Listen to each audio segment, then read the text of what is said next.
Lucerne is a city in the very middle of Switzerland, located on the shores of the beautiful Lake Lucerne, with spectacular views of the Swiss Alps. And with Mount Pilatus and Mount Rigi towering over this fairy tale town and crystal clear waters. One of the most famous landmarks is the Kapellbrücke, or Chapel Bridge, a wooden bridge built first in the 14th century.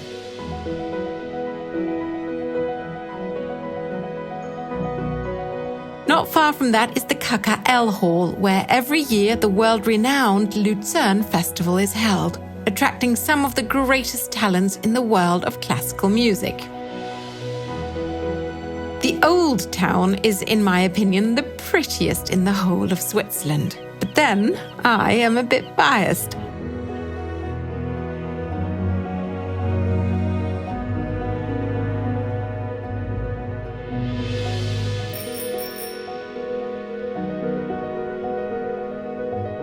For those planning a visit to Lucerne, or those who just want to enjoy it virtually for the short time that we're together today, here are a few of my favorite things to do.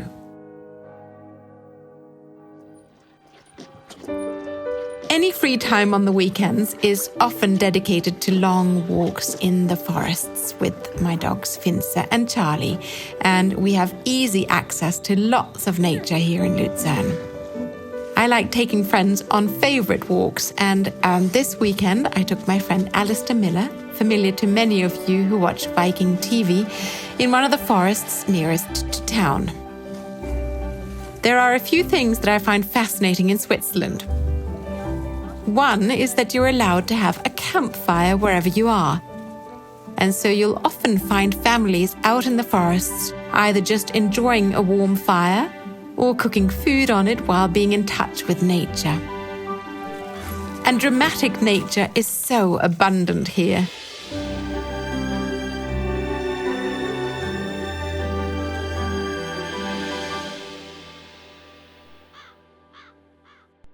The raindrops on roses and pink satin sashes. The only one I remember is from that is expialidocious. Even when there's something quite atrocious. The clearing gives way to views of the Alps, and on a sunny day with snow-dusted peaks surrounding a glassy lake, there can be few more beautiful views. It's catching something on the top of the mountain. Yeah.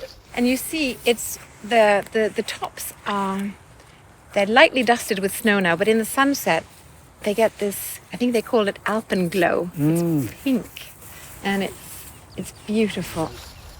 Alpenglow is a reddish glow, usually seen near sunrise or sunset on the summit of mountains, usually snow-covered. A gentle hue on the jagged creeks. I think this might be my favorite time of year because you still have the green grass, and then you have the snow in the mountains and the beautiful sunsets and the wonderful colours of the trees.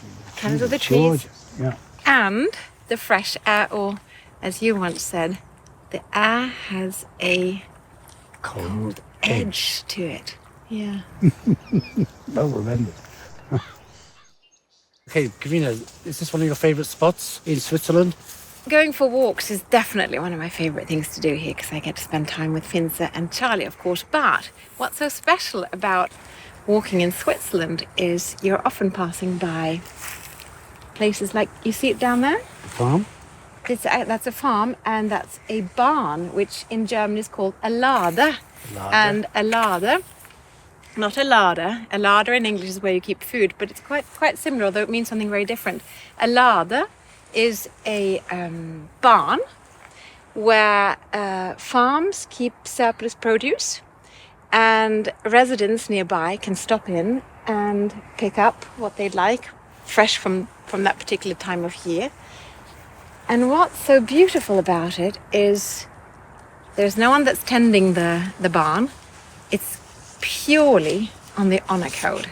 So you take what you want and you leave what it's worth. In fact, they indicate what the cost is. So you have to be good at maths, at least addition. And they trust you. They trust you, which I think is truly one of my favorite things about Switzerland. Not just barns and farms with surplus produce, but also flowers. You drive past flower fields on the motorway here, and you can stop and pick flowers and leave money on the honor code.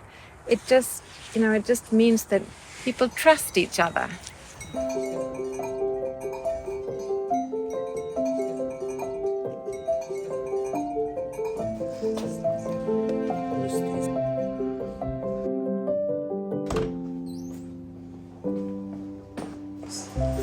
Love this. All throughout this country, you can find barns or stands along the road where you choose your products and leave money on the honor code.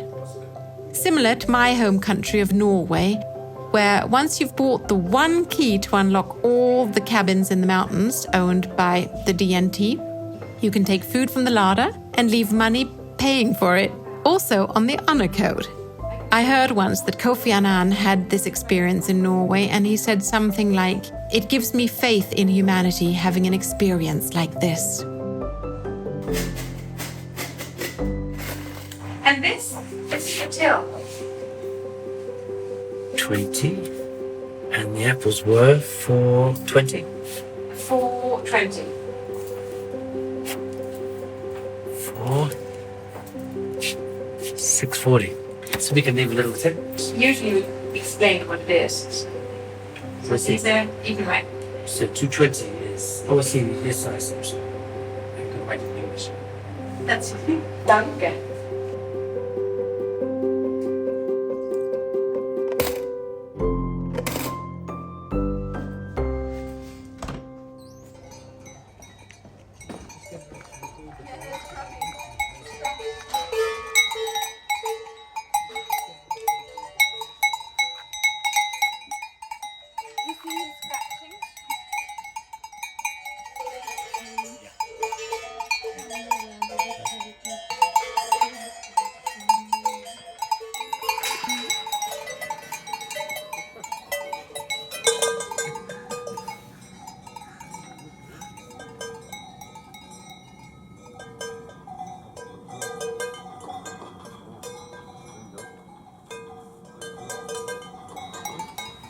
And here, actually, speaking of trust and farms with surplus produce and flowers, over the hill over there, you saw the cows, and they are milked every day. And there you can also go get your fresh milk and leave money again on the honor code. So you could really live off the land without even visiting the supermarket. Yeah. Isn't that great? Yeah. For a more conventional produce shopping experience twice a week, there's a farmer's market here. And this is the Saturday one, extending between Lucerne's old bridges on either side of the waters. The most delicious the region has on offer, and general good cheer at any time of year and in any type of weather. Farmers' markets are happy places, and wherever I travel, I seek them out. And I'm so fortunate to have such a picturesque one right here at home.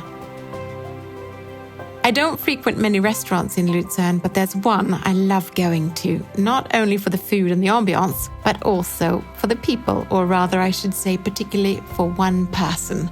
So if you're ever here, seek him out. One of the kindest people I know, this man, Salvatore. Hello! Hi, Finse! Hi, Charlie! My doggies, come and get your treat. Come and get your treat. Come here. Besides being literally a lifesaver to our family, he always has treats on hand for Finse and Charlie. This is your treat. Weekend treat to my doggies. And by the way, a great thing about Switzerland is that dogs are welcome almost everywhere. Even in restaurants, like in France, they expect dogs to be well behaved, of course, and they always are.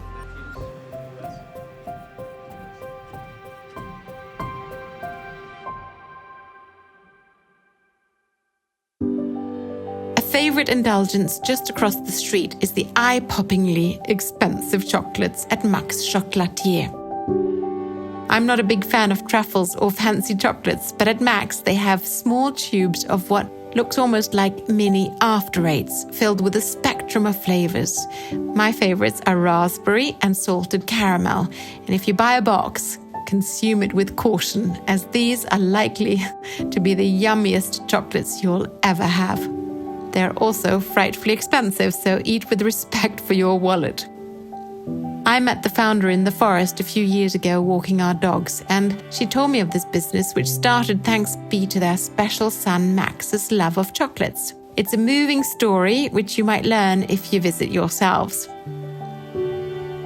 I love place and products with stories that move me, and Max Chocolatier does so in so many ways.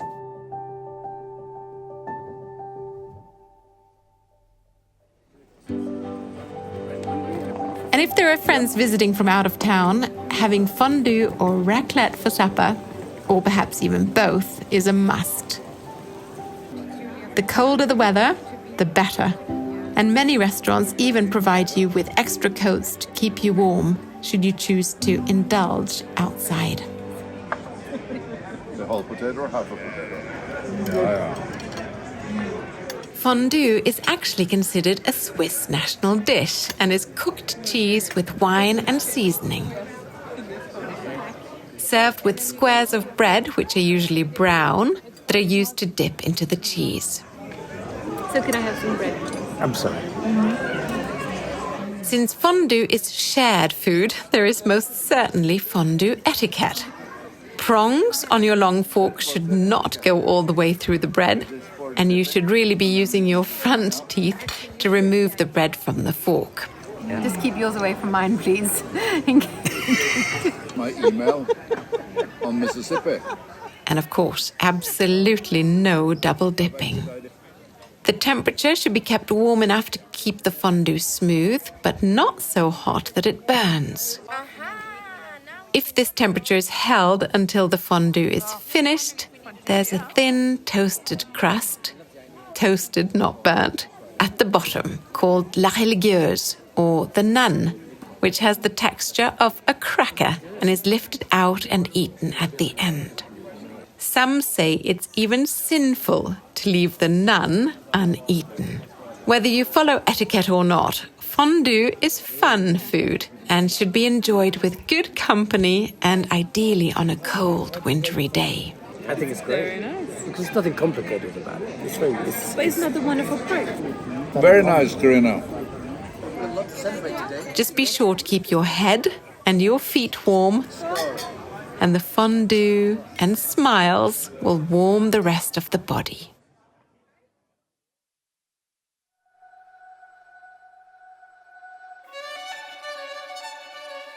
I'm fortunate to live in what many consider the prettiest town in Switzerland, close to nature, which is a huge luxury.